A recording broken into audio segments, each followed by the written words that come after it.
Good morning, everyone. Welcome to another episode of Spilling Tea. I'm your host, Tiffany Daniels, and being that it's Saturday, yes, we are getting back to our Down the Rabbit Hole series, continuing to cover the insane interview done years ago in regards to Jenny McCarthy and her whole role in the anti-vax movement. But before we do, a brief disclaimer, we do have this channel marked not for kids for a reason. I do use profanity, and some of the topics we cover on the channel can be particularly triggering. So if you have a child that is 16 and younger and they are watching this, parental supervision, very much advised. Also want to cover this real quick, because it happened on my last video. One of the things I tend to not respond to is dishonest debate. And what do I mean by that? It means instead of addressing the actual context of the video, you just keep regurgitating, copying, and pasting the same arguments over and over again while completely ignoring the content of the video. At that point, you're not even debating. You're talking to a wall, okay? Repeating the same crap without addressing the context, the information I am providing in these videos, it doesn't make you look smart. It makes you look like an individual who only knows memorized talking points. And if there is new information provided that does not coincide with memorized talking points, you just default to, it's not an argument. It's not an argument. To give you an example, in my last video in this series, I provided you all some data, some numbers, within the context of the DSM-4 and the DSM-5, and when the increases in autism diagnoses began. And I showed you how that spike that began to mid to late 90s coincided very much with the release of the DSM-4, which dropped in 1994.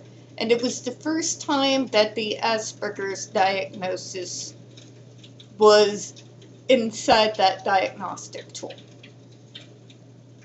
And coincidentally, you saw the spike in numbers of people being diagnosed. This individual did not address the numbers or the context that I provided. They just regurgitated the same nonsense. If you cannot combat my facts and can only provide me memorized talking points, this may not be the right channel for you. I'm all for honest debate. If you have some alternative facts, if you've got some receipts, step right up. But regurgitating the same crap over and over again is not going to work here. Alright? We cool? Good, because I will delete the comments. I have no time. No time. Alright, so let me get to the next insane paragraph, as if this interview wasn't just absolutely mind-numbingly stupid and softball already. Alright, next paragraph. It says, you write in your book that when your son began to emerge from the worst of his autism, he said that having the condition felt like being buried alive. What's the most important thing a parent can do to help draw a child out? Oh, for the love of sweet baby Jesus. A lot to unpack in the question there, so I want to address that first before we get to Miss Braindead here. So, let's start this. The worst of the tism. I prefer to call that the not so fun parts of my diagnosis. It's dangerous when you begin generalizing. What do I mean by that? I mean emotional toys like this. Because it makes you believe that that's all a person with autism feels. And it implies that it's the autism's fault. I'm sorry, Karen, but I can't co-sign that. Okay? You're leaving a lot out there. So, but did you emerge from the worst of the tisms? This is not how this shit works. It is a developmental disorder. Just like anything else in life, it has its very, very bad parts. And it has its advantages, too. I do not suffer from autism, nor can I be drawn out of the worst of my autism. I'm just autistic. Whether it's a bad day, good day, whether it's a meltdown, or I am engaging in my happy info dumping joys with fellow nerds, which I do quite often. It's the same autism. What do you mean by the worst of it? Are you smoking crack? It has its advantages and disadvantages, and I can't be drawn out of it. It's in my head. It is literally the makeup of how I think, how I speak, how I experience the world. There's no turning that off. I can't be drawn out of that. I am what I am. What do you mean emerge out of the worst of it? You can emerge out of a behavior. You can emerge like maybe climbing through Marble Cave. You don't emerge out of autism. Again, we are continuing to confuse a developmental delay with a virus or a disease. It's not those things. It's a developmental delay, okay? You can't emerge from that. It's literally chemically how our brains are made up. You can help with behaviors, yes. You can help minimize the not so fun parts of the diagnosis, yes. But there's no emerging out of it. That is fantasy talk. Okay? Just for starters. And he said having the condition felt like being buried alive. Well, that's a very leading, don't you think? That's an extreme leading question that leaves out full context. What was the context of that conversation, Jenny? Because you told us your son had been cured by you in regards to autism at 3 years old. You have to pardon me if I call bullshit. Bullshit. Okay?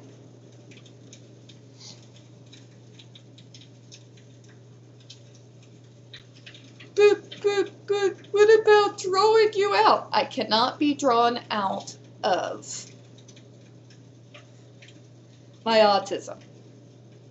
I can be drawn out of, if done properly, the not so fun side effects of my diagnosis. I cannot be drawn out of my diagnosis itself. That's crazy talk.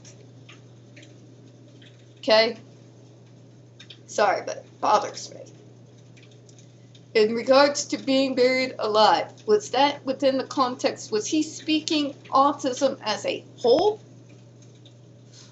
Or was he speaking like when he has sensory issues, he could feel like being buried alive? Because there are some sensory issues that I have that can give me that feeling. My diagnosis did not give me that feeling. The side effects of the said diagnosis. But Tiffany, isn't that just semantics? No, it's not. Because that's not the entirety of what autism is. That is the point I'm trying to get at. People want you to believe being autistic is just nothing but misery. It's really not. In fact, I am, as I've gotten older, very, very, very happy and relieved. Forgive me, please do not take offense that I'm not neurotypical. Just from being a people watcher from as far back as I can remember. So, we're missing a whole lot of context here. And here's another thing. Her son was 3. Who is feeding into his head the idea of being buried alive at the age of 3? Can we insert a little bit of logic here? Does that pass the sniff test to you? I mean, granted, my nephew, when he was little, he was an intelligent 3-year-old. He really was. But you're not going to hear him saying, I feel like I'm being buried alive. You want to know why? They're 3.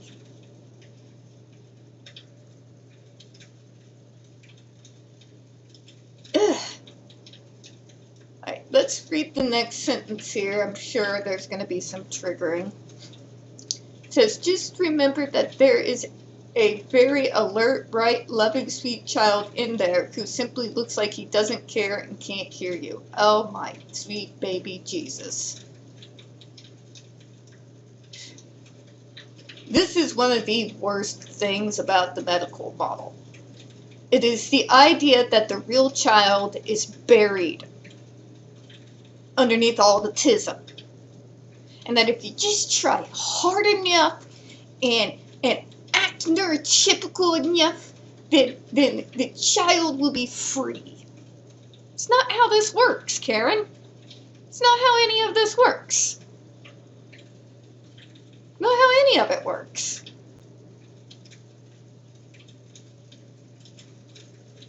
I am an autistic human being. I am not separate from my diagnosis. It is a part of me. It influences how I see, communicate, and interact with the world and the people around me. It informs everything I do. Everything. Literally everything. My routines in the morning. Even my obsession with exercise. I mean, it is a part of what makes me me. It is not separate from me. You can't separate something that is literally hardwired into your brain from who you are. Because it informs how you experience the world.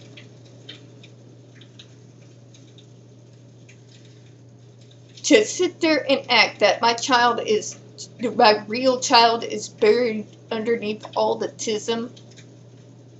And I've been around these parents. They say that shit out loud with their child in the room right next to them. And yes, folks, yes, even the non-verbal of my brethren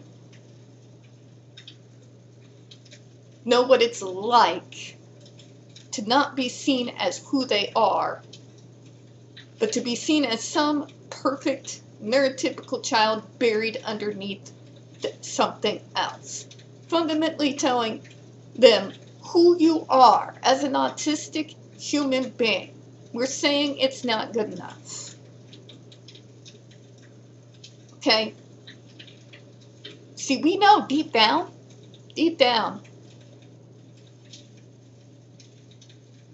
you're wanting that perfect neurotypical child. You are dismissing the child in front of you for a fantasy. You're rejecting us. Like, no, but I'm not. You are. You are. If you're convinced that your child is buried beneath autism, you are not accepting us as who we are. Or reality.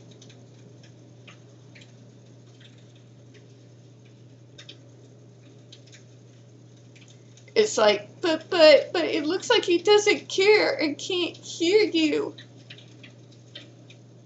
Well, Jenny, we do care. We can 100% hear you. And that shit follows us well into our adulthood. To the point that the same crap, the lines you all use. If I'm going into meltdown, if it's the psychological shutdown, the emotional shutdown first, I use those exact same lines to tear my self-worth apart. We internalize that. We have to live with that in our heads for the rest of our lives. Does that sound psychologically like a good thing to you all?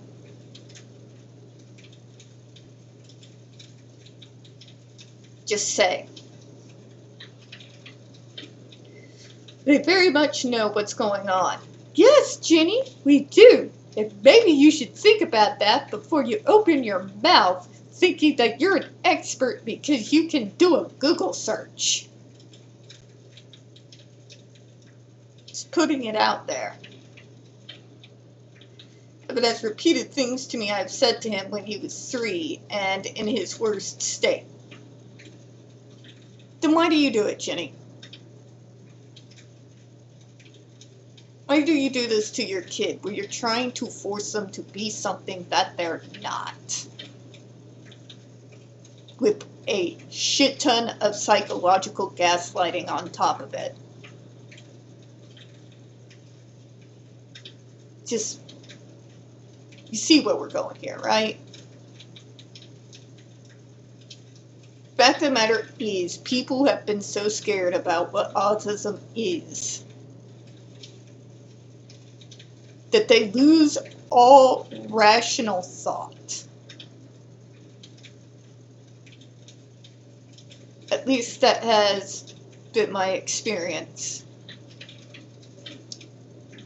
We're going to go ahead and close out on that one, folks. We don't get very many views on this channel, and the few we do tend to get removed from time to time. So if you all would be so kind this morning, please don't forget to hit the like button, hit subscribe, don't forget to hit the comments, and make sure to check notifications. I'm still writing out my hyperfixation right now, which is why the videos have been so sporadic. I'm trying to get back in the swing of things, but as is the way, speaking of the not so fun parts of the diagnosis, but that it's still very much a part of me, I have to write out the hyperfixation. Because, yeah, there's kind of no choice there. I do appreciate your time. As always, we here at Spilling Tea do hope you have a good one. I will see you all tomorrow. Bye-bye.